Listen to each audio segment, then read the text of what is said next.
L'équipe, juste pour information, sachez que désormais, vous pouvez retrouver tous mes contenus sur YouTube, bien sûr, mais aussi dès le lendemain sur Spotify.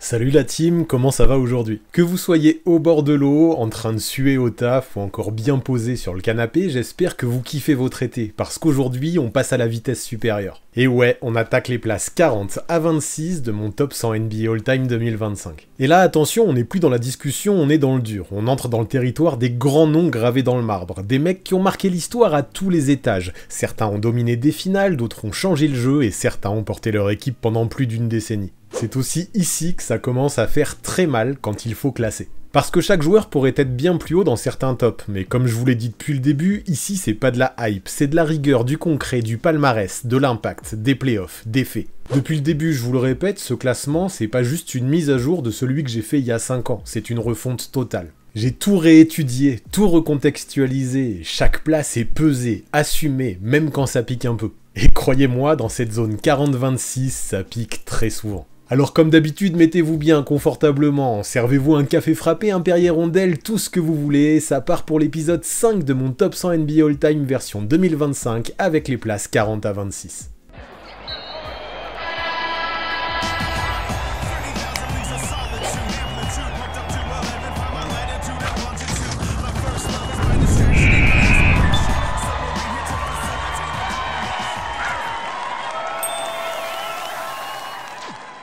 Mais ouais, avant de plonger dans la suite de mon classement, petit mot pour celles et ceux qui tomberaient par hasard sur cette série pour la première fois. Si vous voulez vraiment piger tout le délire derrière ce top 100, le mieux c'est de commencer par la toute première vidéo. C'est là que je vous explique comment j'ai bossé, pourquoi j'ai pris certains partis, et surtout avec quels critères je juge les joueurs. Bref, là-bas, vous trouverez un petit peu le mode d'emploi complet de tout ce projet. Maintenant, si vous arrivez ici sans avoir vu le début, pas de stress, vous allez quand même pouvoir suivre. Je vous fais un petit point rapide sur les places précédentes, histoire que tout le monde soit sur la même longueur d'onde. L'idée de ce classement, c'est de mesurer la trace laissée en NBA par chaque joueur. Pas leur aura globale, en dehors des parquets, pas leur parcours en équipe nationale ou à la fac, et encore moins leur reconversion. Non, juste ce qu'ils ont accompli sur les terrains NBA, et à quel point finalement ils ont été cultes dans l'histoire de la Grande Ligue, rien d'autre. Je m'intéresse donc aux titres, aux trophées individuels, aux sélections All-Star ou All-NBA, aux statistiques, à la longévité et aussi à leur empreinte en play-off, parce que c'est là que tout se joue, là que les plus grands écrivent leur légende. Et si on parle des joueurs encore en activité, je précise que j'ai figé leur CV à l'été 2025. On verra plus tard s'ils grimpent dans les versions suivantes, mais pour l'instant, je me fie seulement à ce qu'ils ont déjà réalisé, pas de projection. Enfin, comme d'hab, je vous affiche ici le petit lexique des pictos que j'utilise pour résumer les récompenses de chaque joueur. Vous pouvez faire pause pour y jeter un œil tranquille ou revenir dessus à tout moment pendant la vidéo si vous avez un doute. Et maintenant que tout est clair, on peut envoyer la suite. Du coup, on tape dans le dur et à la 40e place de mon classement, j'ai mis Jason Kidd. Et franchement, quand on regarde sa carrière dans le rétro, difficile de contester que ce mec-là a laissé une vraie empreinte dans l'histoire du jeu. Pas toujours spectaculaire dans les highlights, pas du genre à se vendre à coups de slogan, mais une constance, une intelligence de jeu et un niveau d'impact collectif qui force le respect. Alors si on doit résumer sa carrière, Jay Kidd c'est d'abord un palmarès très lourd. 10 fois All-Star, 6 fois dans les All-NBA Team, 9 fois dans les All-Defensive, un titre NBA, 3 finales disputées, et surtout des stats de métronome. Plus de 17 000 points, 12 000 passes, 8 000 rebonds et 2600 interceptions. Une ligne de stats unique dans un club ultra fermé. Et s'il a jamais eu le niveau scoring des plus gros noms du top, il a tout compensé par une lecture de jeu hors norme. Kidd c'était à la fois un réel chef d'orchestre, mais aussi un vrai chien de garde défensif. Et ce qui est fort avec lui, c'est qu'il a réussi à transformer une franchise dès son arrivée. En 2001, il débarque dans le New Jersey. L'année d'avant, les Nets font 26 victoires. Avec lui, il passe à 52 et bam, finale NBA.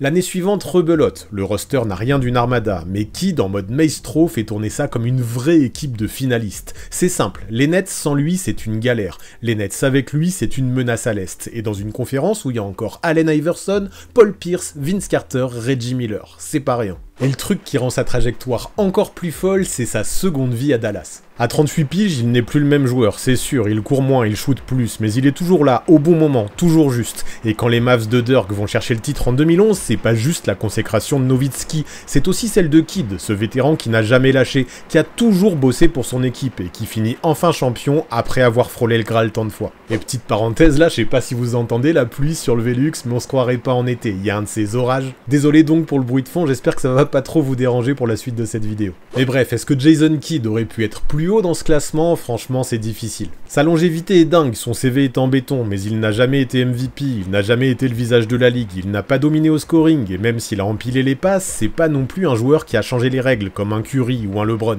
Mais est-ce qu'il mérite d'être plus bas? Clairement pas. Le mec est top 3 all-time en passes et interceptions, il a été le moteur d'équipe qui n'avait rien à faire là, il a fait briller des role-players, il a tenu tête aux plus grands, et surtout il a su évoluer, s'adapter, se réinventer. Jason Kidd c'est pas le meneur le plus flashy de l'histoire, mais c'est peut-être l'un des plus fiables, des plus complets, des plus respectés, et pour moi il mérite pleinement cette 40e place. En 39e place maintenant, je vais chercher Allen Iverson, un classement qui fait mal c'est sûr, mais qui me semble assez juste. Parce que sur le papier, le palmarès est lourd. MVP en 2001, 11 fois All-Star, 4 titres de meilleur scoreur, 7 sélections All-NBA, 3 titres de meilleur intercepteur et 2 trophées de MVP du All-Star Game.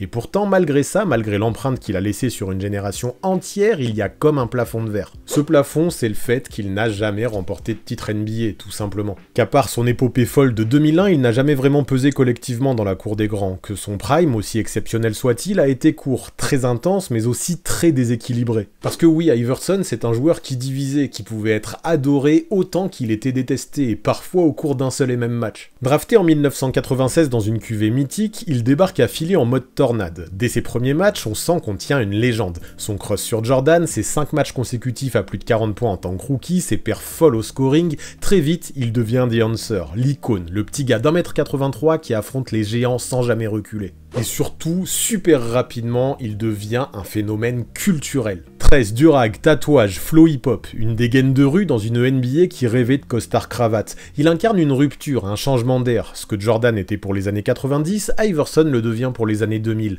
Une inspiration pour toute une génération de jeunes, dans la rue comme sur les playgrounds. Et son chef-d'œuvre, il faut en parler, c'est bien la saison 2000-2001. MVP, meilleur scoreur, leader d'un groupe de guerriers qui l'emmène jusqu'en finale NBA. Game 1 face aux Lakers, 48 points et ce step-over sur Tyronn Lue qui restera à jamais dans l'histoire. L'image ultime d'un joueur qui défie les règles, les codes, les attentes. Un joueur tout simplement qu'on ne dompte pas. Personne n'a jamais réussi, pas même Larry Brown. Mais voilà, après ça, les blessures, les tensions, les choix douteux et un déclin violent dès la trentaine, les séparations avec Philly, les étapes avortées à Denver, Détroit, Memphis, une fin de carrière frustrante, presque triste, à l'image de ce retour aux Sixers en 2010 où il n'est plus que l'ombre de lui-même. Alors pourquoi seulement 39e avec tout ce qu'il a représenté ? Parce qu'objectivement, malgré tout l'amour que je lui porte, c'est lui qui m'a fait vivre mes meilleures années avec les Sixers, et Ai reste un joueur clivant. Un joueur au style spectaculaire mais parfois inefficace, un soliste de génie mais peu enclin au compromis, un gars au cœur immense mais pas toujours au service du collectif, trop de déchets, trop peu d'impact défensif réel et une éthique de travail, disons, variable. Mais s'il est là dans ce top, c'est qu'on ne peut pas parler d'histoire de la NBA sans parler d'Allen Iverson.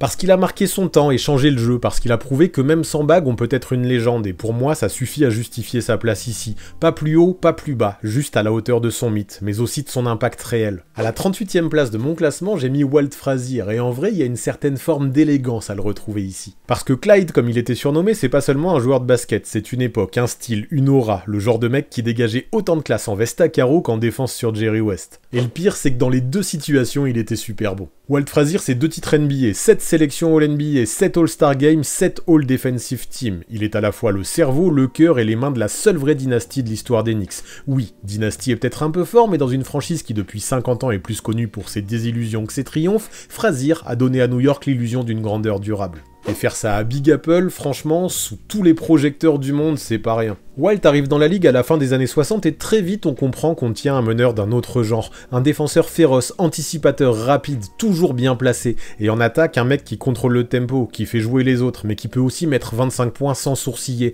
En 1970, il est déjà l'un des meilleurs à son poste, mais c'est surtout cette fameuse finale contre les Lakers qu'il fait entrer dans la légende. Ouais, tout le monde se rappelle du retour miraculeux de Willis Reed lors du Game 7, mais le vrai héros de ce match, et même je pense de cette finale, c'est Frazier. 36 points, 19 passes, 7 rebonds, 5 interceptions dans un match décisif contre Jerry West, contre Wilt, contre les Lakers.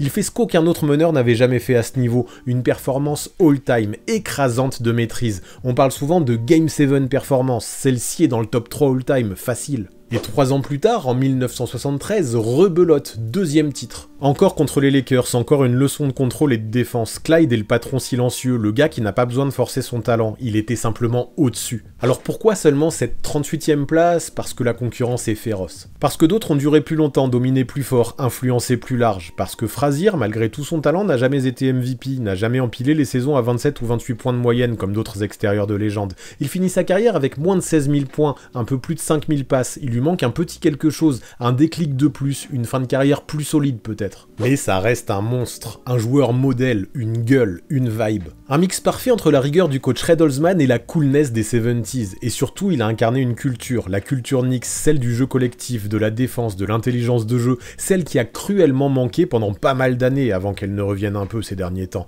À New York, on n'a pas oublié Clyde, parce qu'il ne s'est jamais contenté de gagner, il l'a fait avec style. À la 37e place de ce classement all-time maintenant, voici Gary Payton. Et là encore, on parle d'un gars dont le nom ne claque pas aussi fort que certains qui sont plus hauts dans le top, mais dont l'héritage est impossible à ignorer. Gary Payton, c'est un Depoy, le seul meneur à avoir raflé ce trophée entre les années 80 et les années 2020. C'est 9 sélections All-Defensive First Team, 9 All-NBA, 9 All-Star Game, et un titre gagné sur le tard, en 2006, avec le Heat. Mais derrière tout ça, il y a surtout un mythe, The Glove. Le seul arrière dont Jordan a vraiment reconnu qu'il l'avait embêté. Gary Payton, c'était une sangsue, un cauchemar en défense, un mec qui te parlait non-stop, trash talk à la sulfateuse, pression sur tout terrain et main active du premier au dernier quart-temps. Le genre de gars qui pouvait littéralement te sortir du match juste en te regardant dans les yeux. Mais il n'était pas que ça. Payton, c'était aussi un meneur ultra solide, un scoreur capable de poser ses 23 ou 24 points par match au cœur des années 90, quand l'espace était rare et les fautes très dures. C'est lui qui tenait la baraque à Seattle. Sean Kemp prenait les highlights, mais c'est Payton qui faisait tourner la boutique.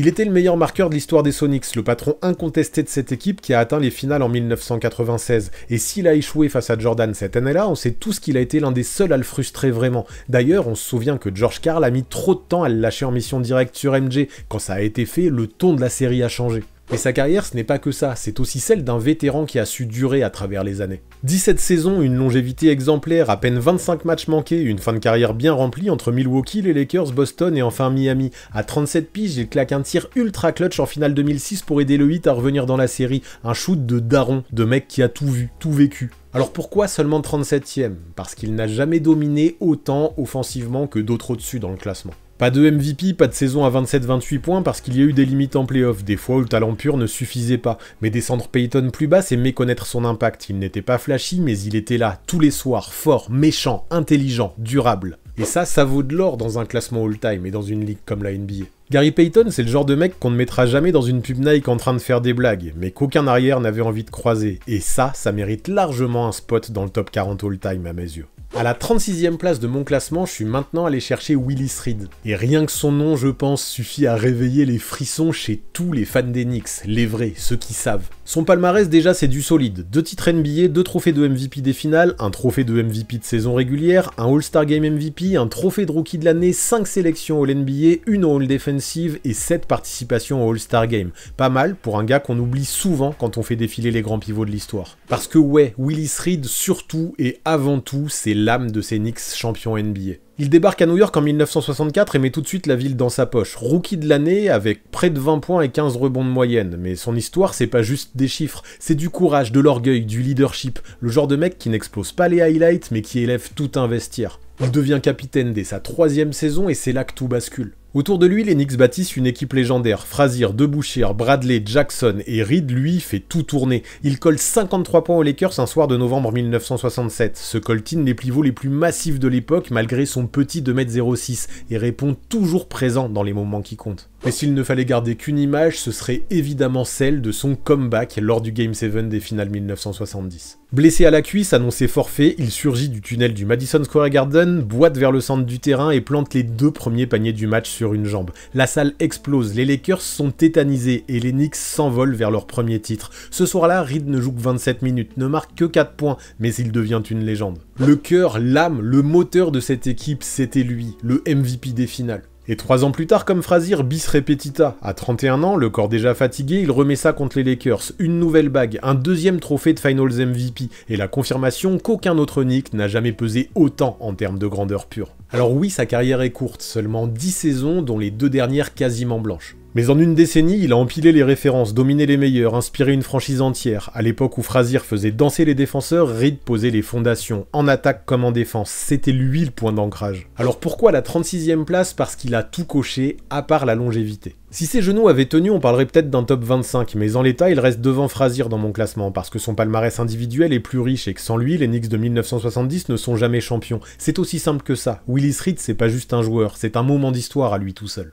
À la 35e place de mon classement, désormais, on retrouve un joueur aussi brillant que clivant, Rick Barry. Un talent immense, un palmarès solide et un caractère, comment dire, bien trempé. Genre à te pourrir en plein match, à t'envoyer des punchlines en sortie de temps mort ou à refuser de shooter parce qu'il boude. Mais derrière ce côté tête de con, il y avait surtout un joueur qui pouvait mettre tout le monde à l'amende. Rick Barry, c'est une bague NBA, un MVP des finales, 6 sélections All-NBA, 4 autres en All-ABA, un titre de meilleur scoreur, 12 saisons à plus de 20 points et plus de 25 000 points cumulés entre les deux ligues. On parle d'un ailier hyper complet, létal au tir, super intelligent balle en main et capable de prendre feu à n'importe quel moment. Il débute en NBA chez les Warriors de San Francisco et dès sa deuxième saison, il tourne à plus de 35 points de moyenne en playoff. Oui, 35. En 1967, il en passe même 55 en finale face aux Sixers de Wilt. C'est simple, il est injouable, mais parce qu'il ne fait jamais comme les autres, il quitte la NBA ensuite pour aller jouer en ABA dès l'année suivante. Il y reste 4 saisons, le temps de claquer quelques cartons, de se faire suspendre et de continuer à distribuer des mandales verbales à qui veut bien l'entendre. Quand il revient en NBA en 1973, il est plus mature, enfin un petit peu. Par contre, il est toujours aussi fort. Et c'est là qu'arrive son grand chef-d'œuvre, les finales 1975. Les Warriors ne sont pas favoris, pas du tout même, mais Rick Barry les transcende. Il domine la série de la tête et des épaules, sweep les boulettes et repart avec le trophée de MVP des finales sous le bras. Une démonstration et un des plus gros exploits collectifs des années 70. Mais ce qui rend Rick Barry si spécial, ce n'est pas que ses performances, c'est aussi son style. Il tire ses lancers sous la hanche façon grand-père, mais termine pourtant avec un des meilleurs pourcentages de l'histoire. Il a une vision de jeu exceptionnelle, un toucher chirurgical et une vraie haine de la défaite, le genre de mec à vouloir t'humilier sur chaque possession.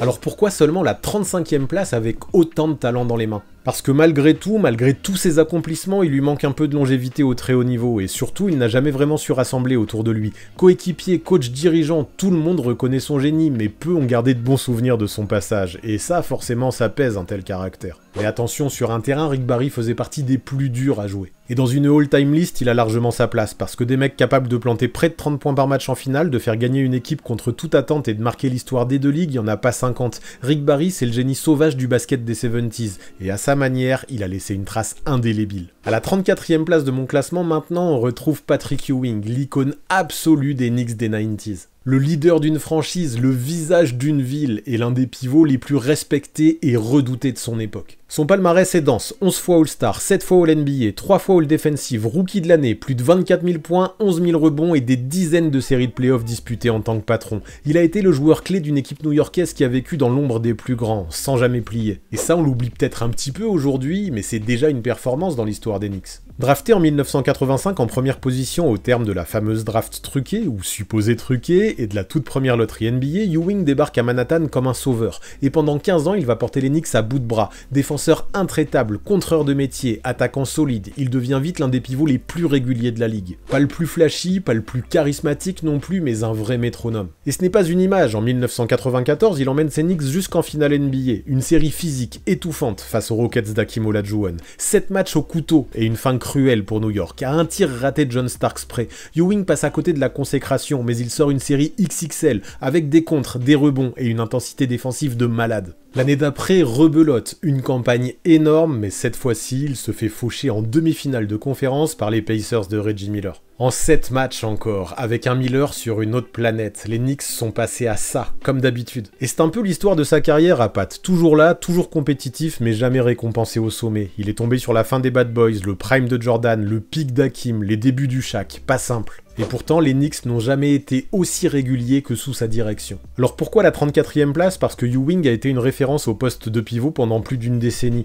Parce qu'il a porté une franchise exigeante dans un marché ultra exposé, avec dignité, rigueur et constance. Parce qu'il a collectionné les honneurs individuels, les saisons solides et les grosses perfs en playoff. Et parce qu'en NBA, être une figure emblématique des Knicks, ça pèse. Mais s'il ne monte pas plus haut, c'est aussi parce qu'il lui manque ce tout petit supplément de légende. Ce titre NBA, cette série qu'on revoit tous les ans sur YouTube, ce manque d'éternité. Il a eu des grandes soirées bien sûr, mais il n'a jamais vraiment eu son grand soir, celui où tout bascule. Reste que Pat Ewing, c'est du béton armé, du sérieux, un monument new-yorkais et un pivot qui mérite totalement sa place dans l'histoire. À la 33e place maintenant, on va mentionner un nom qui résonne chez tous les historiens du basket, Bob Pettit. Même en 2025, il est impossible de zapper un tel homme dans un classement all-time. Parce que Bob Pettit, c'est pas juste un pionnier, c'est l'un des tout premiers grands dominants en NBA, l'un des tout premiers monstres statistiques. Et surtout, ça a été l'un des tout premiers à faire de l'excellence une norme. Niveau palmarès, ça tape fort. 11 saisons, 11 fois All-Star, 10 fois All-NBA First Team, 2 MVP, un titre NBA, 4 MVP du All-Star Game, un record à égalité avec Kobe,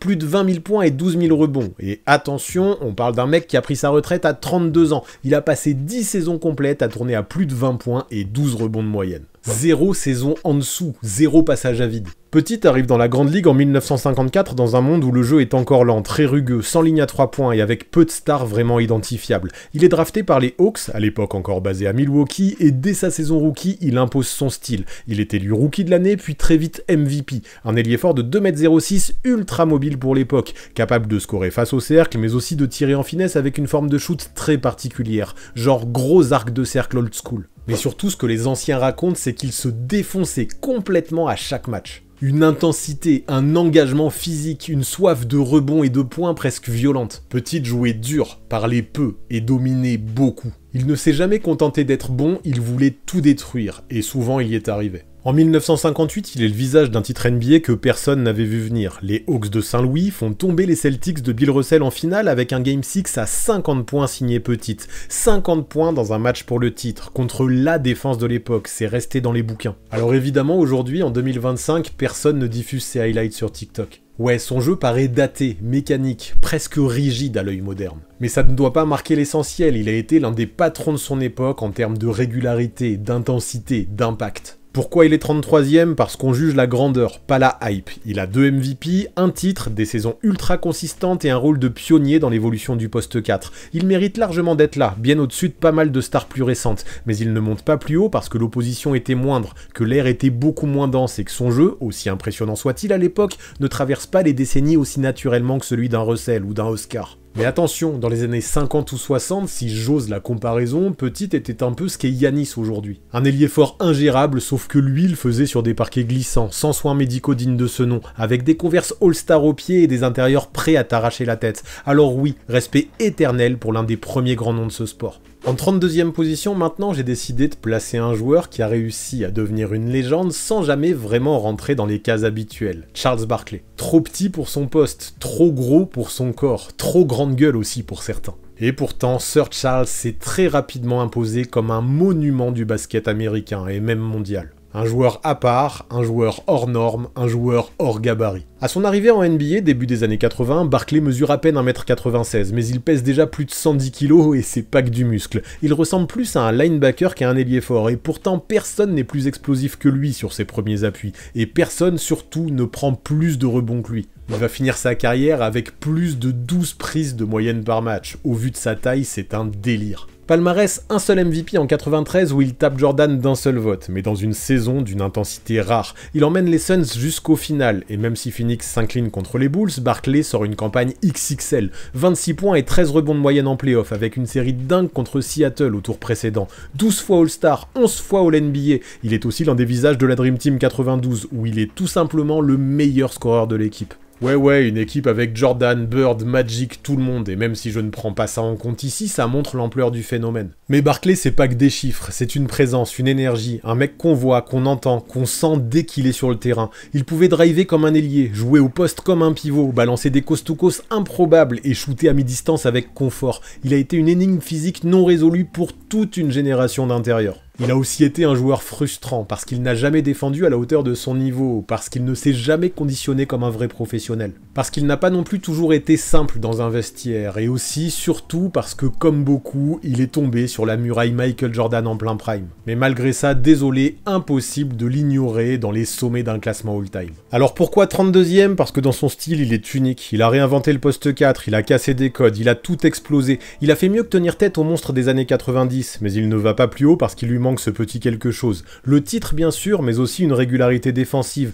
une longévité sans pépin, un peu plus de discipline. Son pic en 1993 est incroyable, mais le reste de sa carrière, bien qu'excellent, ne rivalise pas avec ceux qui sont devant lui. Reste que Barkley, et personne ne pourra me faire entendre le contraire, est un joueur qui a marqué son temps. Il a marqué son sport, il a marqué la NBA, par son jeu bien sûr, mais aussi par son caractère, son tempérament et son intensité sur le parquet. Un homme qui, même à la télé aujourd'hui, continue de faire parler de lui avec la même passion, la même franchise, et toujours zéro filtre. Perso, j'adore ça. En 31e place maintenant, je vais mettre une légende des tout débuts de la NBA, Bob Cousy, le Houdini des parquets. Un joueur qui a rendu le poste de meneur spectaculaire à une époque où le jeu restait encore figé dans une certaine rigidité. Niveau palmarès, c'est du très lourd. MVP en 1957, 6 titres NBA, 13 sélections All-Star, 12 fois All-NBA, dont 10 fois dans la First Team, 8 titres de meilleur passeur de la ligue et 2 trophées de MVP du All-Star Game. Une vraie pluie de distinctions pour un joueur qui a porté les Celtics pendant plus d'une décennie. Mais au-delà des trophées, c'est surtout ce qu'il a représenté qui compte à mes yeux. Cousy, c'est un pionnier. Quand il débarque en NBA en 1950, le jeu est lent, posé, très physique. Lui, il arrive avec des dribbles vers l'avant, des passes aveugles, des changements de rythme, des feintes qui déstabilisent tout le monde. Il fait des passes dans le dos à une époque où ce genre de geste te valait presque une amende. Et il ne le fait pas pour la frime, il le fait parce que c'est efficace. Il révolutionne le rôle de meneur, tout simplement. Et pourtant, son arrivée à Boston, ce n'était pas gagné. Je sais pas si vous le saviez, mais Red Auerbach à la base ne voulait pas de lui. Il l'avait snobé à la draft, et ça aujourd'hui beaucoup de monde l'oublie. Mais le destin, après un coup du sort, l'a ramené chez les Celtics et il n'a pas fallu longtemps pour qu'il fasse taire tout le monde. En 3 saisons, il devient All-Star, All-NBA, meilleur passeur et surtout le moteur de l'attaque la plus rapide de la ligue. C'est lui qui initie le style des 6 des années 50-60, celui du jeu en transition, des passes éclairs, du tempo élevé, et il glane même un trophée de MVP. Et il a également marqué les esprits avec des perfs de dingo. Comme ce match de play-off en 1953 contre Syracuse. 66 minutes sur le parquet, 50 points, dont 30 sur la ligne des lancers dans un match qui est allé jusqu'à 4 prolongations. À l'époque, c'était quasiment aussi impressionnant que les 100 points de Wilt ensuite. Et évidemment, quand Bill Russell débarque en 1956, les Celtics deviennent une machine à gagner. Cousy, c'est le cerveau de cette équipe, celui qui tient la balle, qui fait briller les autres, qui lance les contre-attaques, qui improvise quand le système est cassé. Sans lui, pas de dynastie, et ça, même Russell le reconnaît. Alors pourquoi la place 31 et pas plus haut? Parce qu'il a brillé à une époque où la NBA était encore en construction. Parce que les défenses, le niveau athlétique et la concurrence n'étaient pas comparables à ce qu'on verra plus tard, parce que quand il prend sa retraite en 1963, les Celtics continuent de gagner sans lui, et parce que son style, aussi révolutionnaire soit-il à l'époque, n'a pas toujours bien vieilli aux yeux des fans d'aujourd'hui. Mais une chose est sûre, et on lui enlève pas, il a redéfini ce qu'était un meneur de jeu. Il a fait aimer le basket à des milliers de gosses à l'époque, et il a prouvé qu'on pouvait être petit, créatif et dominer la ligue sans dunker une seule fois. Rien que pour ça, il mérite sa place dans ce top, et surtout, il mérite notre plus grand respect. La 30e place de mon classement all-time maintenant, je l'offre à Kevin Garnett, le Big Ticket. Et déjà, rien que son palmarès, c'est un livre ouvert sur la grandeur. MVP en 2004, défenseur de l'année en 2008, champion NBA avec Boston, 15 fois All-Star, 9 fois All-NBA, 12 fois All-Defensive, et surtout un joueur qui a changé la perception du poste d'ailier fort. Drafté en 1995, directement à la sortie du lycée, KG est le premier à franchir cette barrière depuis presque 2 décennies. Un gamin de 19 ans qui pose ses valises dans un Minnesota morne et sans histoire, et c'est là-bas, dans le froid et l'anonymat, qu'il va bâtir sa légende. Au début, il fait ses gammes, mais très vite, il devient la figure de proue de la franchise. À force d'abnégation, de talent et de sueur, il porte quasiment à lui seul les Wolves en finale de conférence en 2004, après 7 éliminations d'affilée au premier tour. Ce run-là, c'est un exploit. KG était partout, au scoring, au rebond, à la passe, à la défense. Presque 25 points, 14 rebonds, 5 passes et 2 contres de moyenne sur la saison. MVP, point final. Mais son supporting cast à Minnesota reste trop court, pas assez de talent autour de lui. Alors en 2007, à 31 ans, Garnett accepte enfin de quitter sa meute pour rejoindre Boston, et là il réinvente son jeu. Il sacrifie ses stats, met toute son énergie dans la défense, dans la cohésion, dans l'identité. Résultat, le titre en 2008. Et à mes yeux, même si c'est Paul Pierce qui a pris le trophée de MVP des finales, le vrai patron de cette équipe-là, c'était KG. Défensivement, il a transformé les Celtics, et mentalement, il les a élevés vers les cieux. Plus de 26 000 points en carrière, près de 15 000 rebonds, plus de 2000 contres et une longévité d'immortel. 21 saisons à un niveau d'intensité jamais trahi. Il a fini à Brooklyn, puis est revenu là où tout avait commencé pour tirer sa révérence, à Minneapolis, bouclant la boucle avec la même rage qu'à ses débuts. Alors pourquoi seulement cette place 30 ? Parce que malgré tout ça, Kevin Garnett n'a qu'un seul titre, en étant le leader vocal, c'est sûr, mais sans être non plus le leader offensif. Parce que ses plus belles années à Minnesota n'ont pas été récompensées collectivement, et que dans ce classement, l'impact individuel compte, mais il faut aussi juger la réussite d'ensemble. Cela dit, en dessous, je ne vois personne le détrôner. KG, c'est l'un des plus grands guerriers que la NBA ait connu. Sa place est solide et son héritage impérissable. Pour la place 29 de mon top 100 NBA All-Time 2025, j'appelle maintenant David Robinson. L'amiral, un surnom qui claque, à la hauteur du bonhomme. David Robinson, c'est un des joueurs les plus complets, les plus dominants et les plus respectés de sa génération. 2 titres NBA, un trophée de MVP, un autre de défenseur de l'année, une dizaine de sélections All-NBA, 8 en All-Defensive, un titre de meilleur scoreur, un de meilleur rebondeur, un autre de meilleur contreur. Et en bonus, un rookie de l'année, rien que ça. Ah oui, et un quadruple-double aussi, et un match à 71 points. Voilà le palmarès. Robinson est arrivé dans la ligue sur le tard, à 24 ans, après avoir honoré son engagement militaire à la Navy. Et pourtant, dès son année rookie en 1990, il transforme une équipe en perdition en contender immédiat. 35 victoires de plus, une série de playoffs remportées et un statut de superstar acté. Sa mobilité, sa puissance, son toucher main gauche, sa propreté en défense, son efficacité, c'est une machine. Pendant 5 ans, il est top 3 MVP quasiment chaque saison. En 1994, il va chercher le titre de meilleur marqueur en plantant 71 points sur les Clippers lors du dernier match de la saison. Et l'année suivante, il est sacré MVP de la ligue, avec près de 28 points, 11 rebonds et plus de 3 contres par match. L'amiral sait tout faire. Mais pendant longtemps, et ça a été son problème, il lui a manqué quelque chose d'important. Il se heurte à Barkley, Karl Malone et surtout à Hakeem Olajuwon, qu'il domine en playoff 1995 dans une série qui marque les esprits. Robinson n'arrive pas à porter San Antonio jusqu'au bout. Et puis en 1997, il se blesse gravement et les Spurs héritent du premier choix de la draft, un tournant dans l'histoire. Tim Duncan arrive et la dynamique change totalement. Robinson accepte de passer le relais, redéfinit son jeu pour laisser briller le rookie. Ensemble, les deux géants mènent San Antonio à 2 titres, en 1999 et en 2003. Le deuxième, Robinson le décroche lors de son dernier match NBA. 13 points, 17 rebonds. Une sortie rêvée pour un joueur exemplaire jusqu'au bout. Alors pourquoi 29 ? Parce que malgré tout ce qu'il a accompli, Robinson reste quand même dans l'ombre de certains pivots de son époque. Il a été dominé par Hakeem longtemps, n'a jamais porté seul une équipe au titre et doit une bonne partie de ses bagues à l'éclosion de Duncan. Mais ça n'enlève rien à sa grandeur, son début de carrière est monstrueux, sa longévité exemplaire et son impact des deux côtés du terrain indiscutable. Un modèle de professionnalisme, un mec brillant, altruiste, élégant et un immense joueur que je trouve à sa place dans ce top 30 all-time.